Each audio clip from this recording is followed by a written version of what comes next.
Hello everyone. The study delves into the intricate relationship between the built forms and the lifestyle and the culture of the Zararwadi village, exemplifying the traditional rural life of bunny grasslands in Kutch of Gujarat in India. The research establishes the socio-cultural context through activity mapping focused on inhabitants, primary domestic activities, utilization of the space, and the settlements. It examines how built environment reflect and influence the communal living, especially in the settlements of Bungas. The study under courses adaptability and resilience of the traditional villages and the houses locally called as bungas, maintaining the cultural heritage while meeting the practical needs of the inhabitants, contributing to the deeper understanding of the rural anthropology and the vital role of built forms in sustaining socio-cultural fabric of the village life. The bunny grasslands of Kutch, Gujarat cover at least 2,600 square kilometers, making it the most extensive grasslands in Indian subcontinent. The infrastructure like physical accessibility, utilities such as water, energy, local market and governance often proceeds after the settlements of places like Zarar. The ancestors of Zararwadi's residents practice nomadic lifestyle. The first generation here practices animal husbandry, and the second generation residents practices in hospitality industry due to the booming tourism industry. The houses here are predominantly called bungas, and they are constructed out of mud and grass in a form of a thatch roof.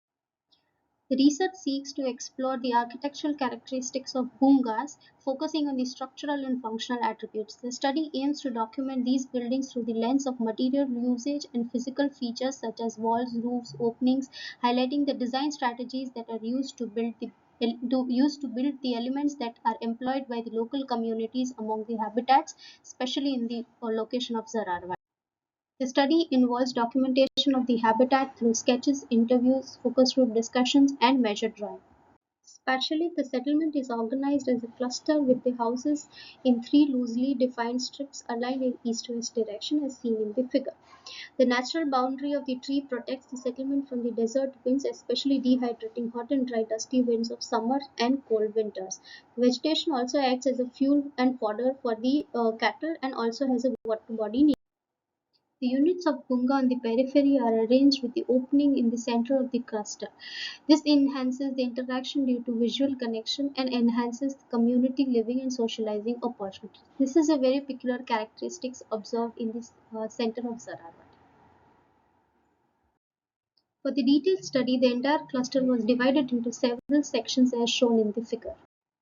As known earlier, the community practices communal living, and hence this figure shows the cluster of different houses where people share kitchens but have different living spaces and leisure spaces across the settlements of Zara.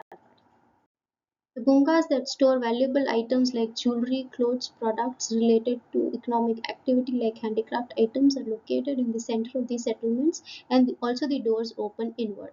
These are governed by the factors of eyes on the streets concept. The houses that are also constructed on the raised platform, ensuring safety from the natural events like rains, storms, and cattle roaming around in the settlements. The families which practice animal husbandry have cattle sheds nearby their living spaces with the shared windows that ensure regulated temperature during the extreme winters here. Detailed activity mapping was conducted in the settlement of Zararwadi, explaining a day-to-day lifestyle and daily activities of the inhabitants of Zararwadi, where it was concluded that the intimate activities like leisure and sleeping activities were conducted indoors. However, the socializing and other activities were conducted in the common spaces between the bungas of the settlements, hence concluding that the inhabitants practiced communal living and social gathering spaces had a very important spaces in their lives. The later bifurcation of the activities has been elaborated in the table on the right. This table describes detailed activity of the individuals and groups inclusive of females, males and cattle across the day, where the yellow stripe depicts the morning activities followed by the afternoon and the evening activities in the blue. Narrowing down from the settlement level to the building level, understanding the elements of bungas. The structure of bungas are constructed through cob mud earth construction technique. The floor of bunga is constructed through lipan, which is a traditional technique of spreading a plaster composed consisting of mud dung, water, which is layered traditionally time to time, which also acts as a disinfectant and protects the indoor inhabitants from the extreme temperatures outdoor.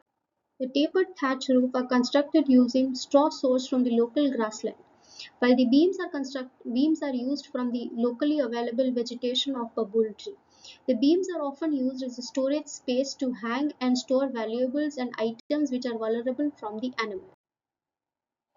Columns and beams are constructed out of the locally available logs of the vegetation in the bunny grassland. There are two beams observed in the larger rectangular houses, whereas one beam observed in the circular and smaller houses. The wash areas are constituted next to the kitchen of the houses and not present in all the houses. These areas are predominantly used by women of the houses for bathing purposes as well. The cattle sheds are observed in between two houses in order to provide safety to the cattle as well as regulate thermal indoor temperature during harsh winters, and also provide mutual shading from the houses to the cattle which is growing and young. These are different houses of Zararwadi located across different locations in the cluster across different sizes and shapes with internal materials and different roof types.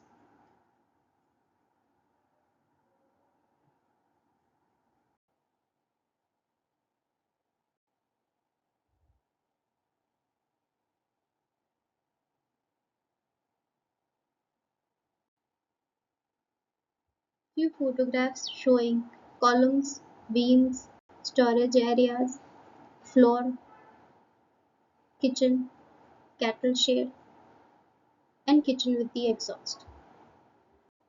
These settlements are developed around natural resources like water and availability of the grass and livelihood needs of the Maldari population in the community.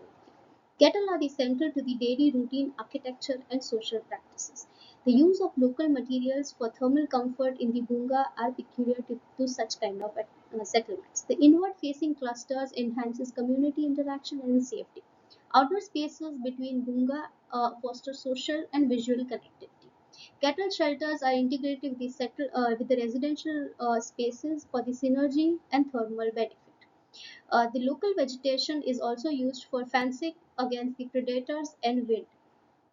The shift to tourism and craft-based income, especially for women, is beneficial after the settlements happened for such kind of residents in the Kutch region, from nomadic to stationary lifestyle.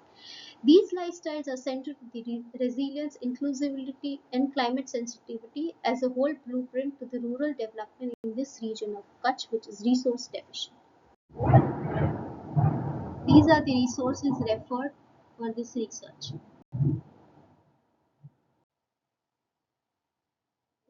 Thank you, and this is how they say in Zararwadi. Abhar.